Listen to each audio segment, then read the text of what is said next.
الحمد لله نحمده ونستعينه ونستغفره ونستهديه ونعوذ بالله من شرور أنفسنا ومن سيئات أعمالنا من يهده الله فلا مضل له ومن يضلل فلا هادي له أشهد أن لا إله إلا الله وحده لا شريك له وأشهد أن محمدا عبده ورسوله وصفيه من خلقه وحبيبه بلغ الرسالة وأدى الأمانة ونصح للأمة وجاهد في سبيل الله حتى أتاه اليقين اللهم صل وسلم على سيدنا محمد في الأولين وصل وسلم على سيدنا محمد في الآخرين وصل وسلم على سيدنا محمد في كل وقت وحين وصل وسلم على سيدنا محمد في الملأ الأعلى إلى يوم الدين وعلى آله الأخيار وأتباعه الأبرار وأزواجه الأطهار وبعد فإن أصدق الحديث كتاب الله وخير الهدي هدي محمد صلى الله عليه وسلم يا أيها الذين آمنوا اتقوا الله حق تقاته ولا تموتن إلا وأنتم مسلمون يا أيها الناس اتقوا ربكم الذي خلقكم من نفس واحدة وخلق منها زوجها وبث منهما رجالا كثيرا ونساء واتقوا الله الذي تساءلون به والأرحام إن الله كان عليكم رقيبا يا أيها الذين آمنوا اتقوا الله وقولوا قولا سديدا يصلح لكم أعمالكم ويغفر لكم ذنوبكم ومن يطع الله ورسوله فقد فاز فوزا عظيما إخوة الحضور hadirin sekalian, sebagian orang ada yang mempertanyakan tentang sebuah ayat yang diturunkan oleh Allah Subhanahu wa taala di dalam surat Ali Imran. Ayat ini berbunyi, A'udzu billahi minasyaitonir rajim. Bismillahirrahmanirrahim. Kuntum khayra ummatin ukhrijat lin-nas ta'muruna bil ma'rufi wa tanhauna 'anil munkari wa tu'minuna billah. Yang artinya kalian yang dimaksud oleh Allah adalah umat Islam telah menjadi umat terbaik yang Allah munculkan di muka bumi. Kalian menyuruh kepada kebaikan, kalian melarang keburukan, dan kalian beriman kepada Allah. Hadirin sekalian, lalu sebagian orang bertanya-tanya, jika memang kita telah menjadi umat terbaik, jika memang umat Islam adalah umat terbaik, lalu pertanyaannya, bagaimana kondisi umat Islam saat ini? Mereka mengatakan, mengapa saat ini umat Islam menjadi pengekor? Mengapa saat ini umat Islam berada dalam posisi yang rendah? Mengapa saat ini umat Islam seolah-olah tidak berada di posisi terbaik? Dan bahkan hadirin sekalian, orang-orang yang membenci Islam kemudian muncul dan mereka mengatakan, ayatnya seharusnya bukan kuntum khairu ummah, tetapi kuntum syarru ummah. Kalian bukan umat terbaik, tapi kalian umat terburuk. Kalian menjadi beban bagi umat manusia, bukan berkontribusi kepada umat manusia. Hadirin sekalian, pertanyaan ini tentu mengusik hati kita semua. Lalu pertanyaannya, apakah hal ini benar hadirin sekalian? Apakah benar umat Islam bukan umat terbaik? Apakah benar umat Islam menjadi beban, bukan memberikan bantuan dan kontribusi kepada umat manusia? Maka hadirin sekalian, dalam khutbah ini khotib ingin mengajak kita semua untuk bangkit kembali, untuk menghidupkan kembali semangat dan juga keyakinan bahwa kita umat Islam adalah umat terbaik.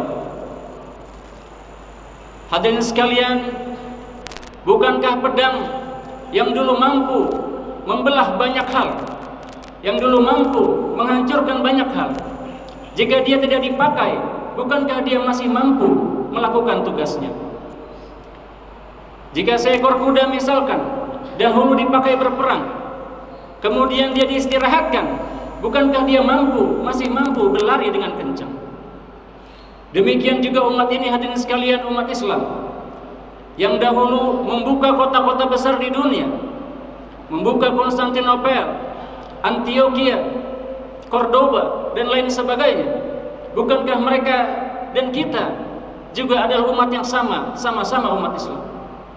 Jika mungkin saat ini umat Islam berada dalam keadaan tertidur atau mungkin sedang mengantuk, bukankah ada saatnya umat ini bangkit kembali? Maka hadirin sekalian, mari kita lihat sejarah umat-umat terdahulu, bangsa Eropa yang sekarang dikatakan sebagai bangsa yang maju. Bukankah mereka dahulu juga berada dalam masa kegelapan? Salah satu dari raja Eropa, Raja Louis XIV, hadirin sekalian, yang memimpin Perancis di abad ke-17, ternyata dikenal sebagai orang yang jarang mandi, hadirin sekalian. Orang-orang Perancis pada masa itu bahkan tidak bersuci setelah mengeluarkan kotoran besar maupun kotoran kecil. Dan mereka di istana yang sekarang dikenal dengan Istana Versailles, di pojok-pojoknya pada masa itu para pejabat masih terbiasa buang air kecil di pojok-pojok istana. Ratu Elizabeth I, hadirin sekalian, yang dulu menguasai wilayah Islam yang kita kenal sebagai Andalus. Ratu Isabel ini, hadirin sekalian, menurut catatan sejarah hanya mandi 2 kali dalam hidupnya. Dan kemudian anaknya, hadirin sekalian, Ratu Isabella II, dia pernah bersumpah tidak akan mengganti pakaian dalamnya sampai salah satu kota yang sedang dikepung bisa ditaklukkan.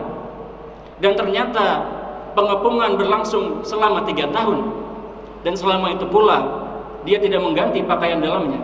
Dan hal itu yang kemudian, hadirin sekalian, membuatnya menjadi sakit dan mengakibatkan kematiannya. Demikian, hadirin sekalian, di saat umat Islam sudah terbiasa mandi, sudah terbiasa bersuci, mensucikan hadas besar, hadas kecil, saat itu orang-orang Eropa masih takut mandi.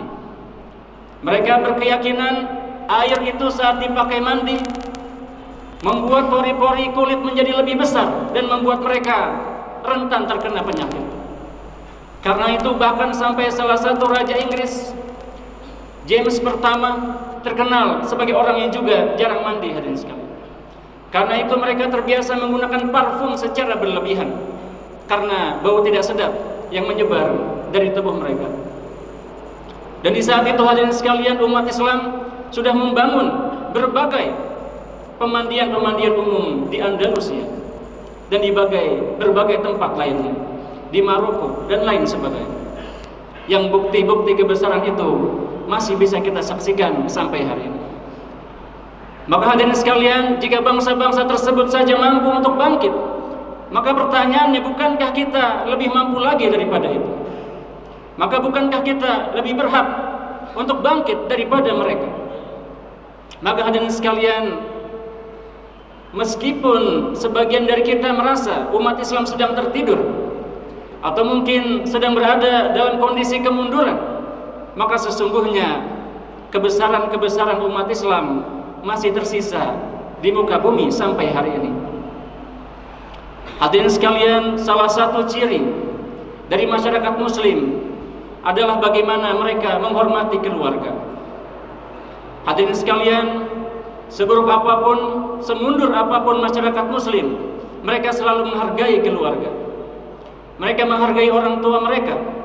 Mereka menghargai hubungan suami istri yang sah, yang itu mereka jaga dari generasi ke generasi.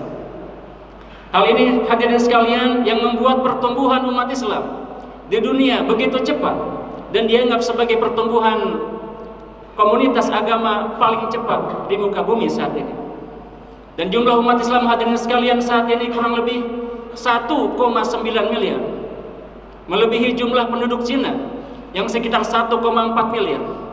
melebihi jumlah penduduk India yang sekitar 1,45 miliar.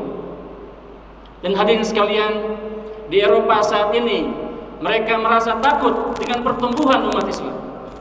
Salah satu penelitian tahun 2019 yang ditulis oleh Alexander Rostand dan Pierre Rostand mengungkap bahwa jika pertumbuhan umat Islam tetap seperti ini dan angka migrasi tetap seperti ini, maka yang terjadi hadirin sekalian 1-2 abad ke depan, sebagian negara-negara Eropa akan berubah menjadi negara-negara mayoritas Islam tanpa perang. Mengapa hadirin sekalian? Karena penduduk Eropa, sebagian dari mereka tidak mau menikah. Sebagian yang lain lebih memilih prostitusi dan pornografi daripada menyalurkan hasrat mereka kepada pernikahan. Sebagian lagi lebih suka menikah dengan sesama jenis, laki-laki dengan laki-laki, perempuan dengan perempuan.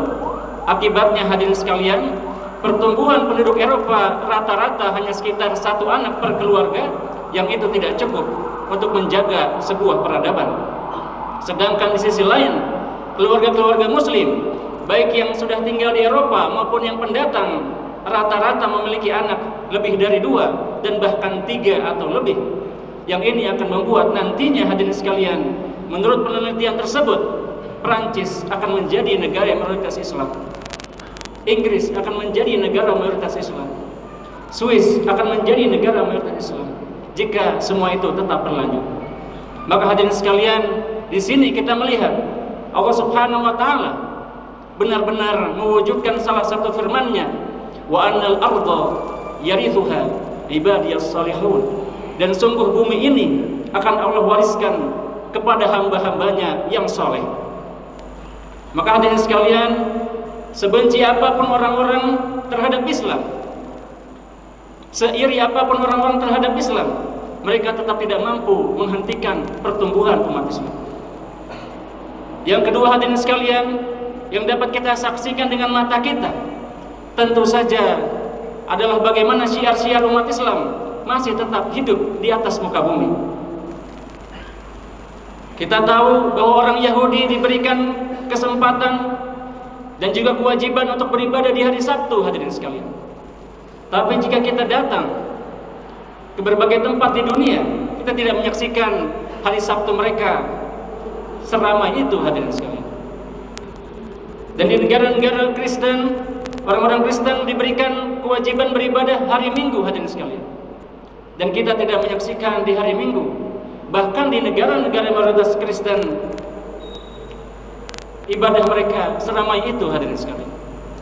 Tetapi di negeri-negeri Muslim bisa kita saksikan, bahkan di negeri yang minoritas Muslim, mereka hadir dan mereka datang. Dan tentu saja kita bisa saksikan di pusat Islam, di Ka'bah sana hadirin sekalian, jutaan orang berkumpul, ratusan ribu orang berkumpul tanpa paksaan, dan semua datang dengan izin Allah Subhanahu wa ta'ala. Dan hadirin sekalian, yang demikian ini kita saksikan sebagai wujud salah satu bukti bahwa dalam syiar agama Allah Subhanahu wa ta'ala benar-benar mewujudkan firman-Nya, kuntum khaira ummatin ukhrijat linnas ta'muruna bil ma'ruf wa tanhauna 'anil munkar wa tu'minuna billah.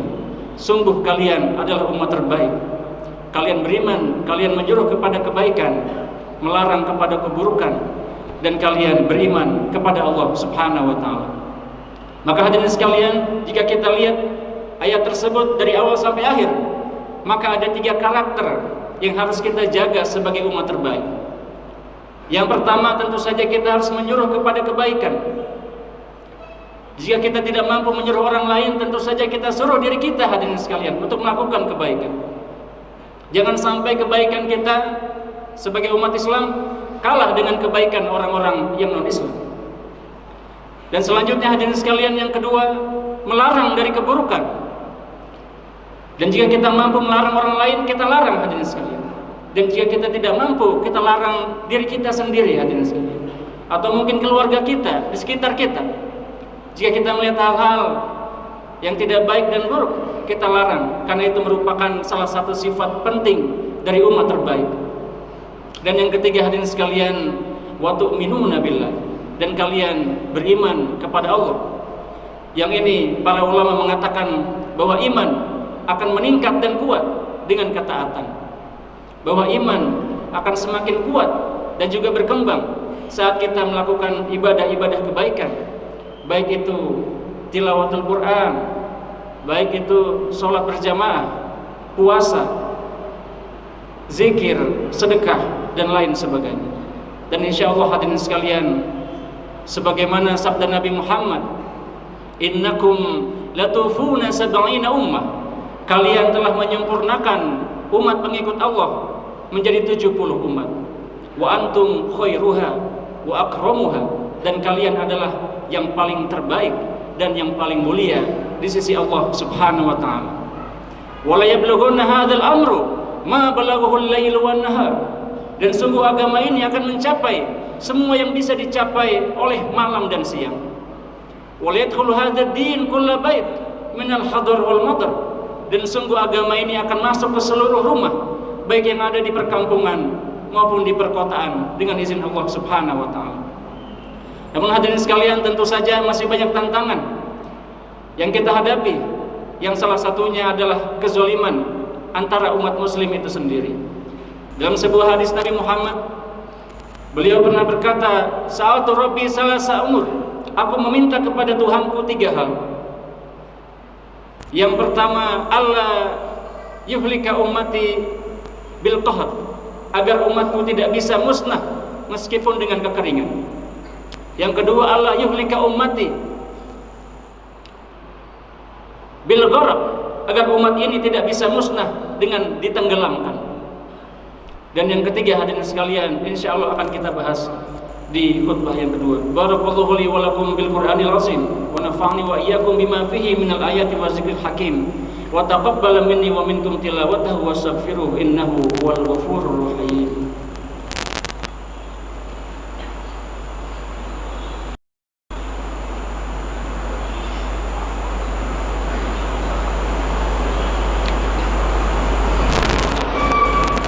Alhamdulillahi rabbil alamin, wassalatu wassalamu ala asyrafil anbiya'i wal mursalin, sayyidina wa maulana Muhammadin wa ala alihi wa sahbihi ajma'in. Ashhadu an la ilaha illallah wahdahu la syarikalah, wa ashhadu anna Muhammadan abduhu wa rasuluhu la nabiyya ba'dah. Allahumma salli ala Muhammad wa ala ali Muhammad kama shallaita ala Ibrahim wa ala ali Ibrahim. Ya ayyuhalladzina amanu taqullaha haqqa tuqatih wa la tamutunna illa wa antum muslimun. Hadirin sekalian, lanjutan dari hadis tersebut, sebagaimana kita sebutkan tadi, Allah sudah menjanjikan umat Islam tidak akan hancur dengan kekeringan, tidak akan hancur dengan banjir.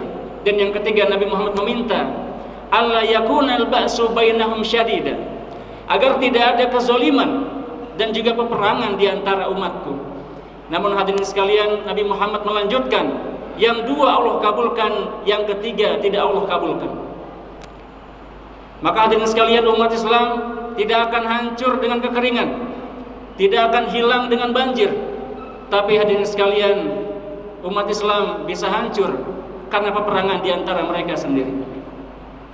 Maka hadirin sekalian, jika kita lihat misalkan penderitaan saudara-saudara kita di Gaza, sesungguhnya itu bukan karena Israel itu kuat hadirin sekalian, tapi karena saudara-saudara kita yang ada di sekelilingnya tidak mau membantu saudaranya. Bukankah ada 2 juta prajurit tentara di Mesir hadirin sekalian, hanya berjarak beberapa jam dari Gaza? Bukankah ada ratusan ribu prajurit hadirin sekalian di Suriah, di Yordan, tetapi mereka bergeming, tidak bergerak. Dan tentu saja pada saatnya nanti, jika Allah menghendaki, saat umat ini sudah bangkit lagi, insya Allah dengan izin Allah, kemenangan akan Allah berikan. Innallaha wa malaikatahu yusholluna 'alan nabi ya ayyuhalladzina amanu shallu 'alaihi wa sallimu taslima. Allahumma shalli 'ala Muhammad wa 'ala ali Muhammad kama shallaita 'ala Ibrahim wa 'ala ali Ibrahim. Wa barik ala Muhammad wa ala ali Muhammad kama barakta ala Ibrahim wa ala ali Ibrahim fil alamin innaka Hamidum Majid.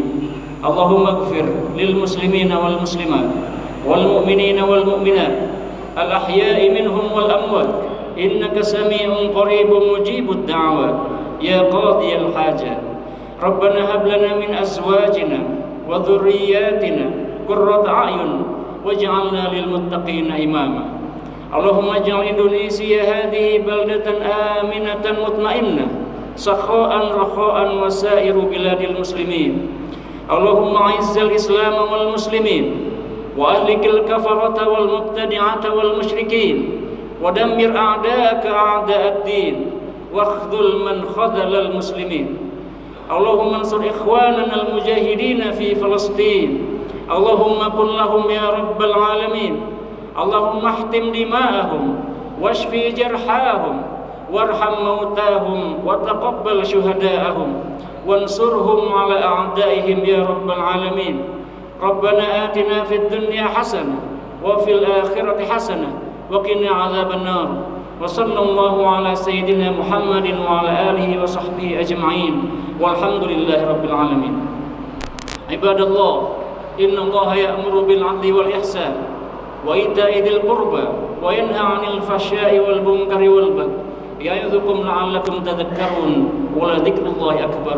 أقيموا الصلاة. الله أكبر الله